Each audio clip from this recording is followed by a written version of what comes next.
Let me ask you something. Have you been trying to get pregnant, doing everything right, and your doctor has run the basic labs, looked at your cycle, maybe done an ultrasound, and told you everything looks normal, that you have unexplained infertility? And you've walked out of that office feeling like you were handed no answer, confused, because that's exactly what unexplained is. It's not a diagnosis. It's a label your doctor gives you when they haven't looked deep enough. Here's what I want to talk to you about today. Something that in over 24 years of practice, I've seen missed again and again in women who had zero symptoms, who thought they were perfectly healthy, and who had regular cycles, normal AMH, normal ultrasounds. And then we dug deeper and we found it. Silent endometriosis. Not the kind that comes with debilitating cramps or pain so bad you can't get out of bed. The kind that lives in your body quietly, inflaming your reproductive environment, disrupting implantation, affecting your immune system,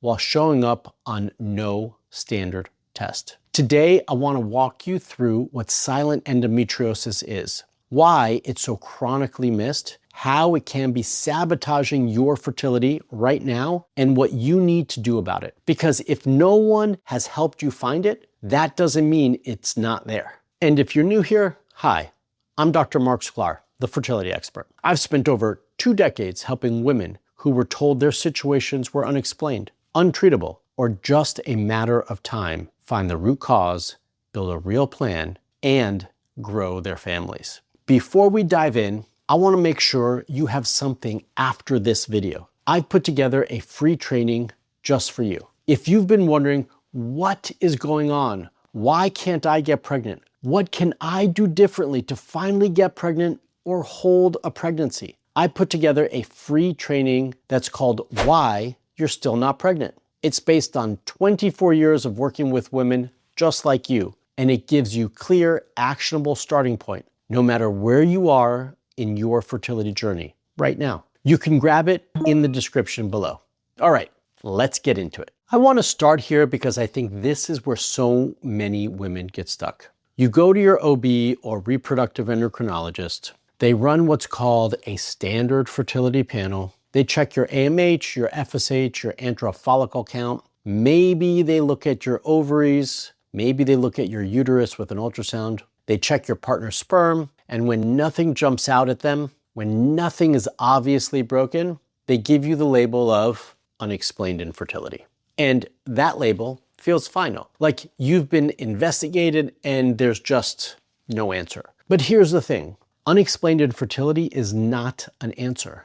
It's a ceiling. It's where standard medicine stopped looking. It doesn't mean there's nothing to find. It means the tools they used weren't sensitive enough to find it. In my 24 years of practice, I've never truly seen a case of infertility that didn't have a root cause. Not one. Every single time when we looked deeper, when we asked different questions, when we ran different tests, there was something there. A hidden inflammatory marker, a gut dysbiosis issue quietly elevating estrogen, a thyroid panel that was technically in range but functionally problematic, or something like what I want to talk to you about today, silent endometriosis. The reason this matters for your fertility journey is this. If you accept the label unexplained, you stop asking questions. You stop advocating. You go along with the next protocol and you stop spinning your wheels. If instead you treated unexplained as a signal that the investigation isn't finished yet, that's where things start to change. This is actually the first thing we do inside the HOPE program, the assess phase. We don't accept what's been labeled. We go deeper. We look at your full picture, every system, every marker, every pattern, so that we can find what's actually been missed. The second point I want to make is what silent endometriosis actually is. Most people when they think about endometriosis, picture a woman doubled over in pain during her period. And yes, for many women, that's exactly what it looks like. Severe cramping, heavy bleeding, pain, that's debilitating. But there's another category, silent endometriosis. And this is where it gets really important for this conversation. Silent endometriosis is exactly what it sounds like. Endometriosis that's present in your body, but not producing the typical symptoms. No severe pain, no obvious menstrual issues. You might have a period that's slightly shorter or slightly heavier, or you might notice some spotting before you bleed, but nothing that sends up a red flag. Nothing your doctor would look twice at. And yet, the disease is there. The tissue is growing outside the uterus. The inflammation is happening. The immune system is being activated. And all of that is creating an environment that is profoundly hostile to conception and implantation. Endometriosis affects about 10% of women of reproductive age, but researchers believe that number is significantly underreported because so many cases are silent. They estimate the average time from first symptoms to diagnosis is 7 to 10 years. And for women without clear symptoms, it often goes undetected indefinitely. That feels like a lifetime. I've had group calls where women have said to me, I don't have pain, so it can't be endometriosis, right? And I always have to gently push back on that. The absence of pain does not mean the absence of disease. The two are simply not as connected as most people and most physicians assume. So how do you know if this could be affecting you? That's what I want to walk you through right now. How does silent endometriosis sabotage fertility? Here's the thing about endometriosis and fertility. It's not just about whether your tubes are blocked or whether your ovaries look normal on an ultrasound. Endometriosis affects fertility through multiple pathways simultaneously. And this is why it's so insidious when it's silent. So first, inflammation. Endometriosis is fundamentally an inflammatory condition. The tissue that grows outside the uterus bleeds every cycle, just like the tissue inside. That blood has nowhere to go. The body mounts an immune response, and that chronic low-grade inflammation creates a toxic environment for eggs, for embryos, and for implantation. Inflammatory cytokines, chemical signals of immune activation, have been shown to directly impair sperm function, egg quality, and embryo development. The second thing, immune dysregulation. One of the reasons endometriosis is so strongly linked to recurrent miscarriage is that it involves the immune system. The body is supposed to naturally clear endometrial tissue from places it shouldn't be. When that system is dysregulated, when natural killer cells are overactivated, when the immune environment is hostile, it also interferes with the implantation process. The embryo is not recognized as something to protect. It becomes something to attack. Number 3, impact on egg quality. The inflammatory environment I just described doesn't just affect implantation. It directly affects the quality of the eggs that develop that cycle. Oxidative stress, the cellular damage that comes from chronic inflammation, accelerates egg aging and reduces mitochondrial function. This is why I always say you can't separate endometriosis from egg quality. They are connected. And fourth, something less talked about, the effect on the uterine microbiome. Research is now showing that endometriosis alters the bacterial environment of the uterus in ways that affect implantation. The endometrial microbiome, the ecosystem of organisms that lives in the uterine lining, matters for whether an embryo can successfully implant. And in women with endometriosis, that ecosystem is often disrupted. All of this, and none of it requires pain. All of it can be happening while your cycles look regular and your standard labs look fine. What if I'm describing sounds like it could be your story? What if you've been told everything looks normal, but you're still not pregnant and nobody has ever looked for this? I want to invite you to book a fertility assessment discovery call with my team. You'll get a real, deep conversation about your history and your results, and we'll help you understand whether this could be a missing piece for you. The link to apply is in the description below. The testing that actually finds it, and why your doctor may resist. So if silent endometriosis doesn't show up on a standard test, how do you find it? It's a great question. I'm glad you asked. Let me start with what most clinics use. A transvaginal ultrasound is good at identifying large endometriomas, cysts on the ovaries that are filled with old blood. But for scattered endometrial lesions, for superficial disease, for early stage silent endo, ultrasound routine, that's not it. An MRI is better, especially in the hands of a specialist who knows what they're looking for. But the definitive diagnostic tool is still a laparoscopy, a minimally invasive surgery where the surgeon actually goes in and visually inspects the pelvic organs. And here's where things get complicated. Many OBs and reproductive endocrinologists will not recommend a laparoscopy for a patient who doesn't have symptoms. It's invasive, it's a surgery, and it doesn't fit the standard protocol. So if you don't have pain, you won't be investigated, and the disease keeps growing quietly. But there are other ways we can start to build a picture before it becomes that. One of the markers I watch closely is a protein called CA125. It's not specific for endometriosis, but elevated levels can be a signal worth investigating further. There are also newer markers being studied, like anti-Müllerian hormone patterns, specific inflammatory markers, and certain immune panels that can point us in the right direction. I recently came across a new company that is beginning to roll out a blood test that can check for endometriosis. This is a new test, and I'm still gathering information about it, but I am optimistic about what this can mean for the future of endometriosis and diagnosis. I want to tell you about one of my members. I'm going to call her Lisa. Lisa came into the HOPE program after multiple failed IVF transfers with genetically tested embryos. On paper, everything looked good. Her AMH was fine, her cycles were regular, she had zero symptoms of endometriosis, but I felt strongly that we needed to look deeper. So we pushed for a specific biopsy test,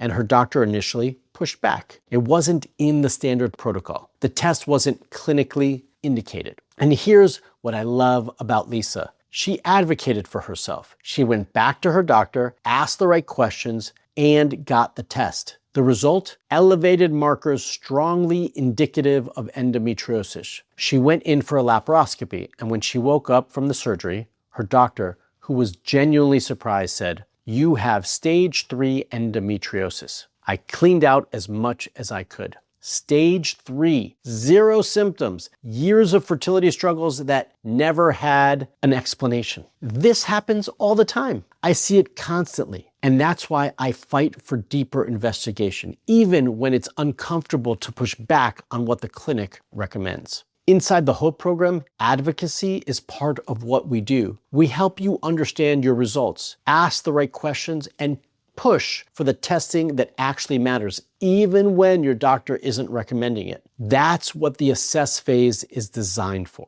Now, how do you prepare your body even while you're still investigating? Here's what I want you to understand. You don't have to wait for a laparoscopy to start doing something meaningful. Whether or not you end up with a formal endometriosis diagnosis, the approach I'm about to describe helps your fertility regardless, because what you're doing is addressing the underlying inflammatory, immune, and hormonal environment that endometriosis thrives in, and that interferes with infertility even without endo. The first and most foundational thing is addressing inflammation through diet. An anti-inflammatory diet, specifically the AIP protocol, which stands for Autoimmune Paleo Protocol, has shown remarkable results for women with endometriosis-related immune issues. I had a member who started the AIP diet before she even joined our program because she researched it herself. When she came to us, that's exactly what we recommended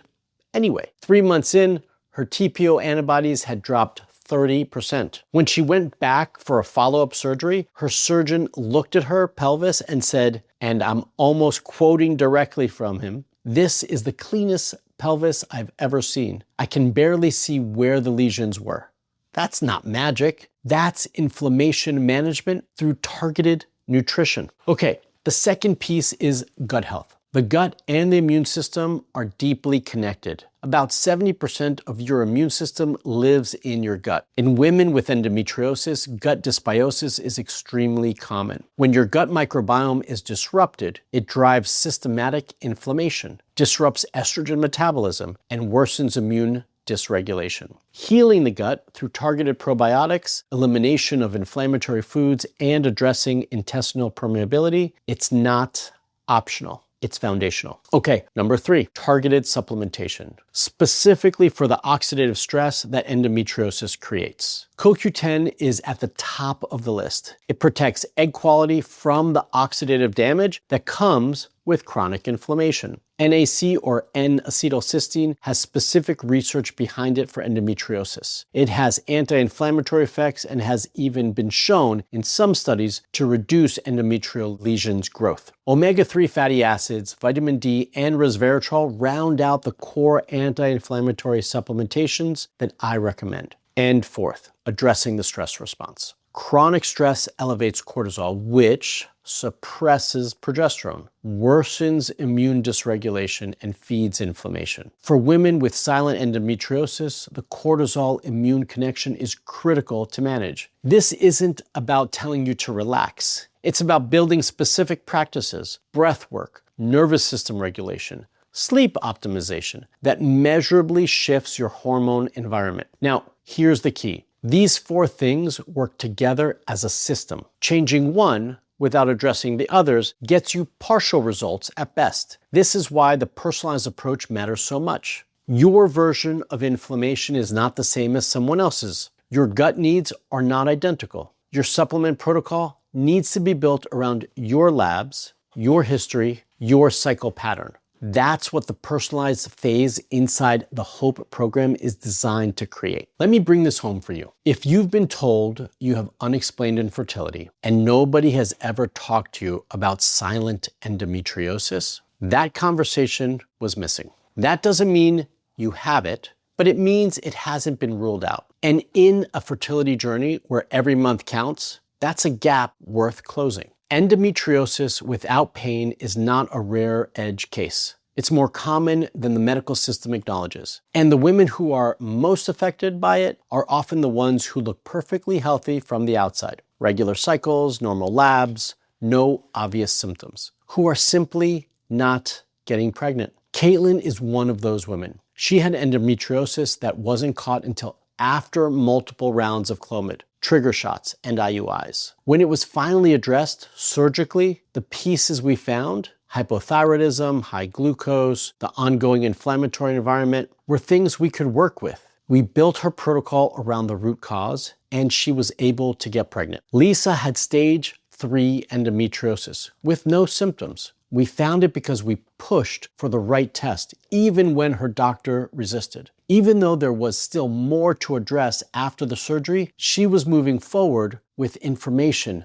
not in the dark. This is what I want for you. Not just a better outcome, though that matters deeply, but to know, to understand your body, to have a real answer and a real plan. If you're ready for that, if you are done accepting unexplained as an answer and you want someone to actually dig into your case, I want to invite you to apply for a fertility assessment discovery call with my team so we can understand what's actually going on and what we can do about it. If the HOPE program is the right fit, we'll walk you through exactly what that looks like. If it's not, we'll tell you. The link to apply is in the description below. Now, if this video opened a door for you, I want you to walk through one more. I did a video called Signs You're Losing Fertility and How to Fight Back. That breaks down the physical signs your body sends before most women realize something is wrong. And if you've been feeling like something is off, but you can't put your finger on it, that video is going to be very useful for you.